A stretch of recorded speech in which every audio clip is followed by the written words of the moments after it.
অসমৰ উমৰাংচুৰ এটা কয়লা খনিত শেহতীয়াকৈ কেইবাগৰাকী শ্ৰমিক মৃত্যুমুখত পৰিছে আৰু সেই ঘটনাক কেন্দ্ৰ কৰি ৰাজ্যজুৰি অবৈধ কয়লা খনন কয়লা সৰবৰাহৰ বিৰুদ্ধে প্ৰতিবাদ অব্যাহত আছে আৰু এনে কয়লা খনিবিলাক বন্ধ কৰাৰ দাবী উত্থাপন কৰি থকাৰ সময়তে শিৱসাগৰৰ ৩৭ নং ৰাষ্ট্ৰীয় ঘাইপথত এখন কয়লা পৰিবাহী ১৮ চকীয়া ট্ৰেলাৰ দুৰ্ঘটনাগ্ৰস্ত হোৱাৰ ফলত ভয়ংকৰ বিপদ নামি আহিছে।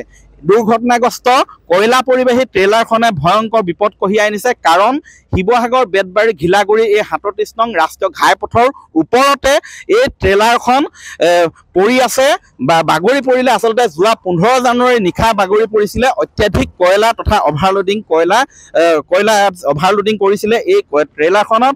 সেই ট্ৰেলাৰখনৰ নম্বৰ হৈছে WB57F2477।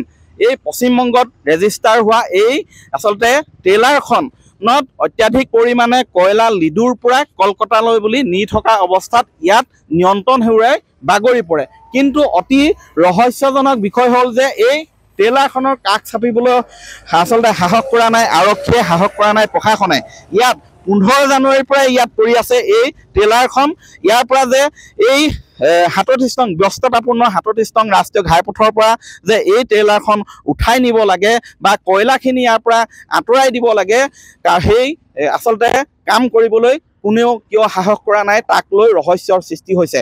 কেৱল ইমানেই নহয়, মই এই ৩৭ নং ৰাষ্ট্ৰীয় ঘাইপথটো দেখুৱাব বিচাৰিছোঁ। এই ৩৭ নং ৰাষ্ট্ৰীয় ঘাইপথটোৰ এটা অংশ আচলতে এই কয়লা পৰিবাহী ট্ৰেলাৰখনে দুৰ্ঘটনাগ্ৰস্ত ট্ৰেলাৰখনে আবদ্ধ কৰি ৰাখিছে। এইখন ক'ৰ পৰা ক'লৈ লৈ যোৱা হৈছিলে সেই বিষয়ে আমি সবিশেষ জানিবলৈ চেষ্টা কৰিম। ইয়াত এগৰাকী কণ্ডাক্টৰ হেণ্ডিমেন আছে, মই তেওঁৰ পৰা জানিবলৈ চেষ্টা কৰিম। कहाँ से कहाँ ले गया था ये? वो मारकटा से कोयला आ रहा था, तो अंदर लोड है गाड़ी वो कोयला। रात में 3:02 में और सामने वाला गाड़ी चाप दिया, उसको बचाने के लिए वो पलटे हुए। कितना कोयला था? गाड़ी कोयला कोयला पेपर पासिंग माल है, अंदर लोड कितना टन? 41 टन। कहाँ से कहाँ किसका है ये माल? किसका? ये हम लोग को मालूम, हम अंडे मन है, वो ड्राइवर जानता है, पार्टी जानता है वो लोग। ड्राइवर कहाँ गया? ड्राइवर में थोड़ा बहुत चोट लगा है, वो हॉस्पिटल में है। 15 जनवरी को हुआ था यहाँ? हाँ 15 तारीख रात को हुआ था। अभी तक यहीं पर पड़ा है?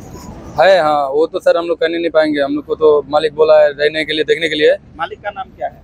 वो हमको मालूम नहीं, हमको पहला टिप हम आए सर। आप अभी बोला मालिक कह रहा है, मालिक का नाम आपको नहीं, हम पहला टिप आए थे घूमने के लिए सर। अंडे मन पहला टिप आए थे, इसलिए हमको इतना जानकारी नहीं। वो ड्राइवर हमको छोड़ के चला गया है, उसका थोड़ा लग गया ना चोट, फोन से बात हुआ उसका मोबाइल से जो बता रहा है। मागेटा लिडू कहाँ से आया है? हाँ वहीं पर मार्केटर से हुआ था, लुडूस। हाँ लुडूस वहीं से। कोयला है ये सर हम नहीं कहने पाएंगे किसका कोयला। कितने आदमी थे आप? हम लोग 2 आदमी थे। फिर पूछ रहा हूँ, ये कहाँ जा रहा था? ये जा रहा था बिहार की तरफ जा रहा था ना क्या? कलकत्ता? हाँ ये कलकत्ता नहीं, बिहार की तरफ जा रहा था शायद। सुने थे। आपके और एक आदमी ने बोला कलकत्ता जा रहा था।